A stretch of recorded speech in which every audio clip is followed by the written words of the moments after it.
نے مطلقاً سیاست مذموم نہیں ہے، ورنہ تو پیارے آقا صلی اللہ تعالی علیہ وآلہ وسلم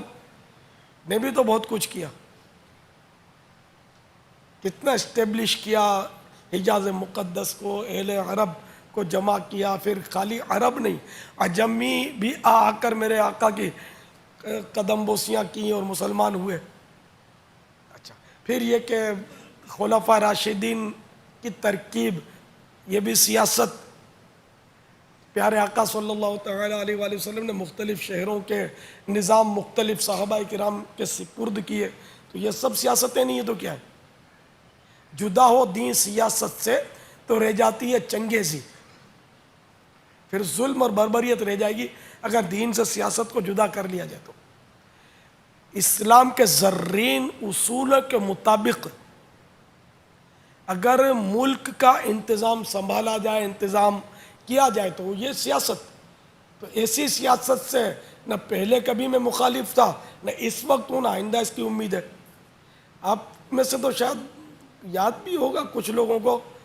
کہ میں نے کئی بار علل اعلان بڑے بڑے اجتماعات میں کہا ہے کہ جس دن خلافت راشدہ کا انداز آئے گا، سب سے بڑا سیاستدان الیاس قادری ہوگا۔ کسی کو یاد ہے میرے جملہ؟ کسی نے سنا ہو؟ الحمدللہ کئی ایسے اسلام میں موجود ہیں، انہوں نے سنا ہے۔ اب موجودہ سیاست کا جو انداز ہے نا، یہ اب اس پر کیا مطلب میں اب اس کی وضاحتیں کروں؟ میں موجودہ سیاست کا جو انداز ہے اس کو مطلب اسلام کے دامن میں پناہ ملی نہیں ہے ابھی، وہ مطلب وہ اپنا اب جو بھی ہے اس پر تبصرہ کروں گا تو پھر وہ مسائل کھڑے ہو سکتے ہیں، تو یہ کوئی بھی نہیں کہتا اس کو کہ یہ اسلامی انداز ہے۔ میں نہیں سمجھتا ہوں گورنمنٹ بھی ہماری یہ کہے کہ ہم مطلب ہے کہ ہمارا انداز 100% اسلامی، اگر یہ بولتے ہیں گورنمنٹ والے، جھوٹ بولتے ہیں، بھلے میری گردن اڑا دیں، بس جھوٹ کو تو جھوٹ بولوں گا نا میں، یہ بیچارے کہاں بولتے ہیں کیا یہ ہمارے ملک میں 100% کوئی اسلامی نظام ہے؟ تو کوئی بھی نہیں بولتا۔ تو جب آئے گا تب انشاءاللہ اپنے بھی ساتھ ہوں گے، لیکن اس کے لانے کے لیے میدان میں آنے کی ہمت نہیں ہے۔ دعوت اسلامی موجودہ جو انداز سیاست جو ہے نا، اس میں حصہ لینے کا کوئی ذہن نہیں ہے، نہ میرا ذہن ہے نہ ہماری شورا کا ذہن ہے۔ ہم کو مطلب یہ آٹیاں گھوٹیاں صحیح باتیں آتی بھی نہیں ہیں، میرے کو تو یہ نہیں کہ اس میں اتنی سمجھ پڑتی بھی نہیں ہے سیاست میں، تو اب یہ کہ ہر ایک سیاست میں آئے یہ ضروری نہیں، تو اس لیے دعوت اسلامی ایک خالص مسجد برو تحریک اس کو سمجھ لیں کہ نیکی کی دعوت، اور یہ کہ وہ گھر کی چوکیداری کرتی ہے، مطلب گھر کی چوکیداری کی یہ ایک تحریک ہے کہ بس وہ بچہ جو ہے نا اس کو روکو، یہ گناہوں میں جا کے کودے نہیں، جیسے آج وہ 14 اگست کے نام پر وہ گناہوں کی طرف کود رہے ہیں، تو ہم گھر کی چوکیداری میں تھوڑا ایکٹیو ہو گئے کہ بچوں کو روکو روکو روکو روکو، ان کے سرپرستوں کو، پیرنٹس کو ہم بولتے ہیں نا مت جانے دو، تو یہ ہمارا ہی کام ہے۔ تو یوں ہم سے کسی کو خطرہ بھی نہیں ہے، ہماری مطلب کوئی مطلب یعنی جتنی بھی سیاسی پارٹیاں اس میں کوئی ایسی پارٹی ہم سے مطلب ہے، بعض تو دیکھو نا ہوتی ہیں جو مطلب یعنی کہ کوئی عقائد کا معاملہ ہوتا ہے تو وہ ناراض ہوتی ہیں، ورنہ بنیادی طور پر کوئی سیاسی پارٹی 100% ہم سے ناراض ہو۔ اب کسی فرد کو ہم سے کوئی تکلیف ہو تو وہ ایک الگ بات ہے، لیکن پارٹی بنیاد پر نہ ہماری گورنمنٹ ہمارے خلاف ہے، گورنمنٹ کوئی سی بھی کسی بھی پارٹی کی حکومت بنے، ہم مطلب ہے کہ ہماری الحمدللہ جہاں تک بنی رہتی ہے، اور ہم کو کسی نے کوئی ایسا نوٹس ایشو نہیں کیا، بلکہ ہماری گورنمنٹ نے تو ہم کو طرح طرح کے لیٹر دیے کہ یہ پیسفل، یہ پر امن تحریک ہے، دین کی تبلیغ کرتی ہے، اور یہ نان ٹیررسٹ تحریک ہے۔ یہ تو الحمدللہ ہمارے پاس گورنمنٹ کے ہمارے پاس یہ اسناد موجود ہے اللہ کی رحمت سے، تو ہم سے کسی کو خطرہ نہیں ہے۔ تو ہم سے خطرہ ہے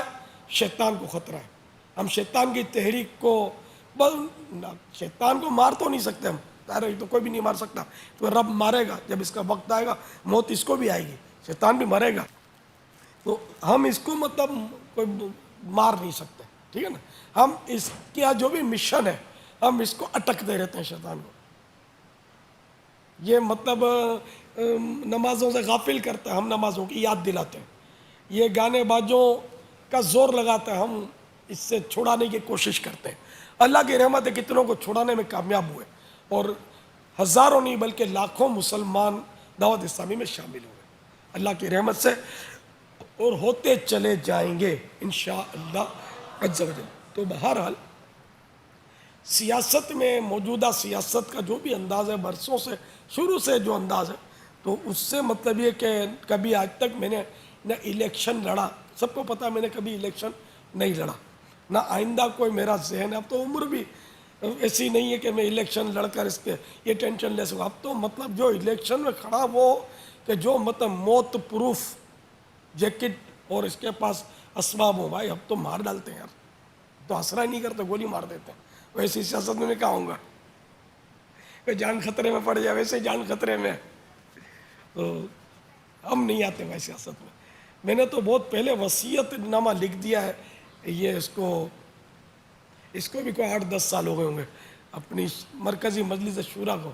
کہ جب تم کو دعوت اسلامی توڑنی ہو نا تو اور کچھ مت کرنا، اعلان کر دینا کہ دعوت اسلامی سیاست میں آ گئی، تو خود ہی قوم تم کو گھر پہنچا دے گی.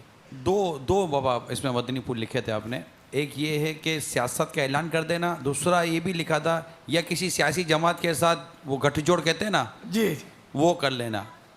تو بس پھر کچھ کرنے کی ضرورت نہیں آپ لوگوں کو. ہاں نہیں تو گٹھ جوڑ بھی بربادی کرے گا دعوت اسلامی کو. تو دعوت اسلامی چل بھی غیر سیاسی طور پر ہی سکتی ہے، سیاسی طور پر چل نہیں سکتی، یہ ختم ہو جائے گی. مدنی چینل سیاسی طور پہ نہیں چل سکتا، غیر سیاسی میں چل سکتا. جیسے کہ طرح طرح کے یعنی کہ ارباب اقتدار کے بھی اس میں تاثرات آتے ہیں، حزب اختلاف کے بھی آتے ہیں مدنی چینل پر تاثرات. اچھا مدنی چینل پر سیاسی پارٹیوں بھی، مختلف سیاسی پارٹیوں کے ایم این اے، ایم پی اے وغیرہ وغیرہ کے تاثرات آتے ہی رہتے ہیں، یہ ہمارے ناظرین جانتے ہیں. تو اگر ہم کسی ایک پارٹی کے ہوتے تو دوسری پارٹی والا تو سوال ہی نہیں کہ ہم کو تاثرات دیتا، کہ بولا ہم اس کے ہاتھ کیسے مضبوط کریں گے، تو ہماری مخالفت کریں گے. تو ہم تو بھائی سچی بات ہے کہ میں نے تو زمانہ ہو گیا کوئی ووٹ بھی اپنا کاسٹ نہیں کیا، مطلب میں اس لائن میں ہوں ہی نہیں.